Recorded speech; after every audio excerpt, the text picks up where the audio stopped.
This is a story called The Little Monsters, Chapter 29, The Kids Go Ice Skating. It's the weekend and the kids are trying to think of something to do. They can't go to the swing or the skate park because it's bitter cold and it's snowing heavily, causing it to be very slippery.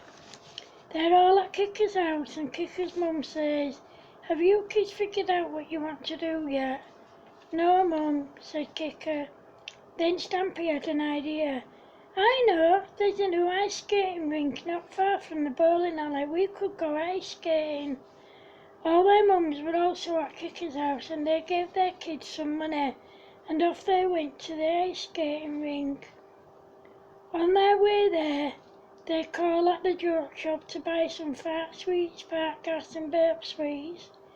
They already had their whoopee cushions, pin cushions, fake dog poo, toy rats, slingshots and pea shooters with them. When they got to the ice rink, they skated for about an hour. Then they decided to take a break. They go and get themselves something to eat and drink. And during that time, they give out the burp and fart sweets to the other kids and some of the adults. As you can imagine, everyone was constantly farting and burping, and they just couldn't stop.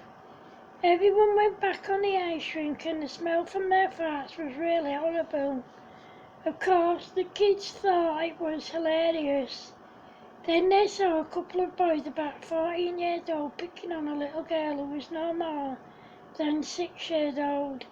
They started making their way over to help, but the little bully and his friend got there first, and they told the boys to leave the little girl alone.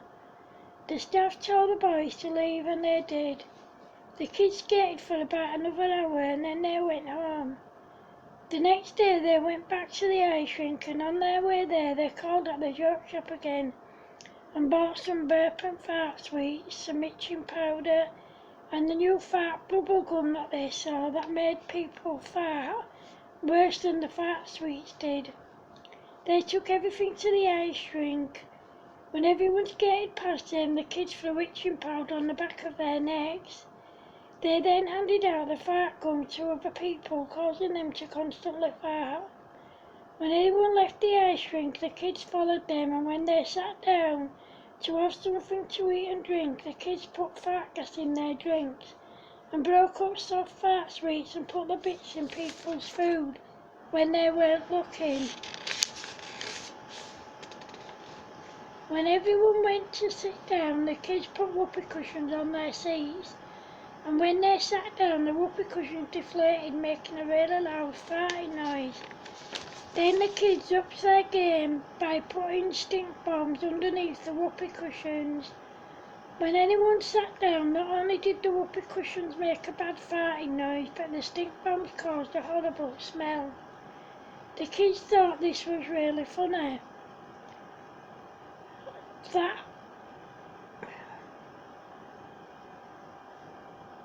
That day, the kids knew that they couldn't come back until the following week because they had school and after-school activities.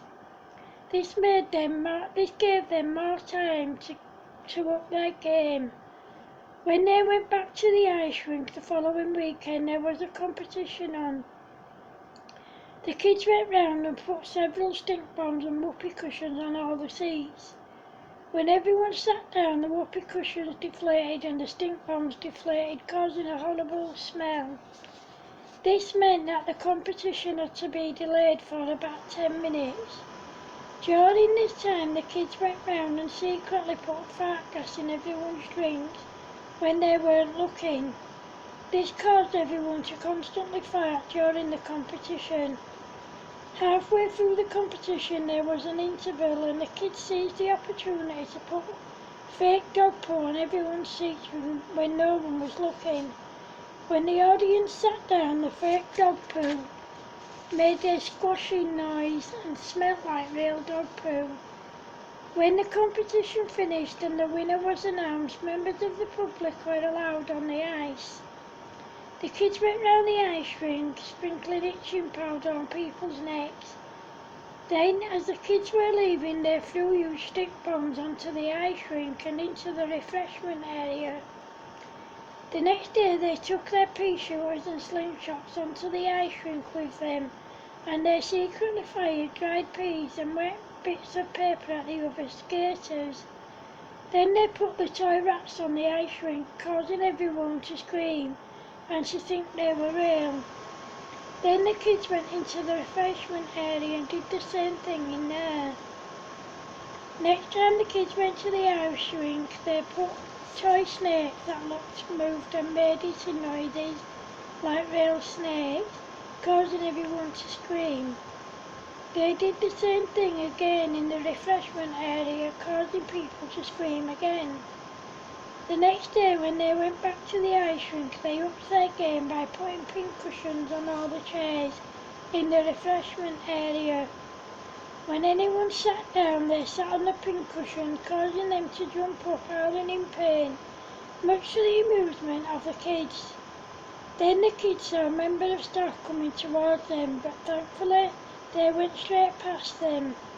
The next day when they went back to the ice rink, they decided to lay low by not playing pranks on people.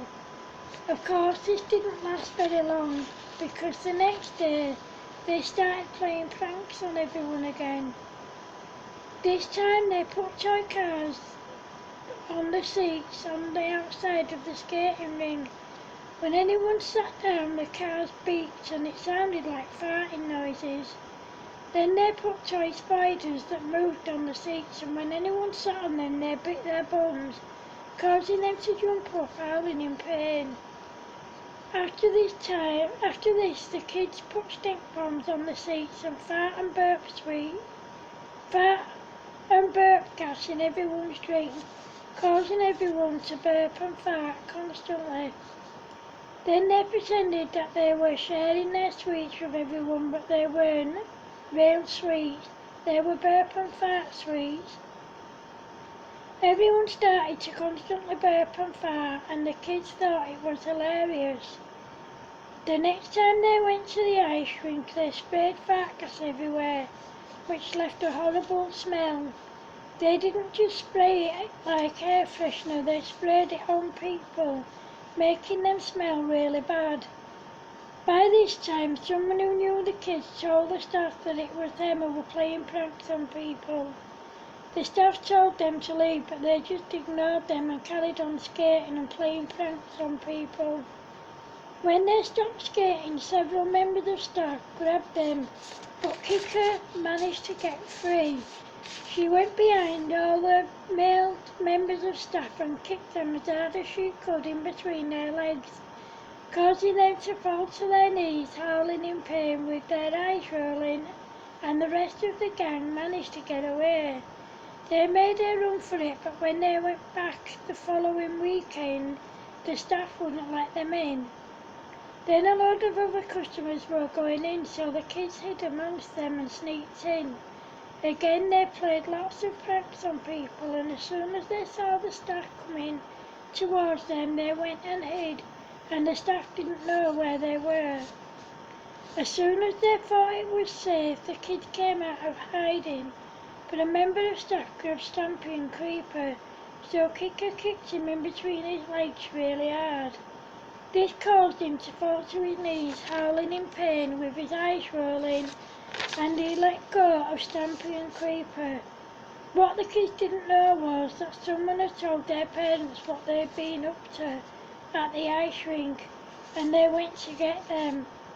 However, as soon as the kids saw them, they tried to make a run for it out of the main entrance, but there was too many people in the way, so they quickly ran to a fire door, opened it and ran off. That day they didn't go home until about 2 a.m. the next morning. When they did go home, they were smacked hard on their bums, grounded for 2 weeks and then sent to bed. However, that day when everyone had gone to work, school and college, even though they should have gone to school, the kids went back to the ice rink. When they got there, the staff wouldn't let them in, so the kids waited until they were all really busy serving customers. They then sneaked in only for their parents to come out of nowhere and grab them. Again they were smacked really hard on their bums. Then they were all told that they were now grounded for a month. The ice rink staff told them they were banned for 6 weeks.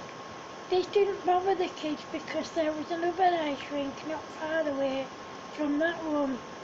Every day when their families were out and they should have been at school, the kids sneaked off to the ice rink they'd found. Of course, they made sure they were home at the usual time they always got home from school, so their families would think they'd been at school. End of chapter 29. Thanks for watching. Hope you like it, guys. Bye.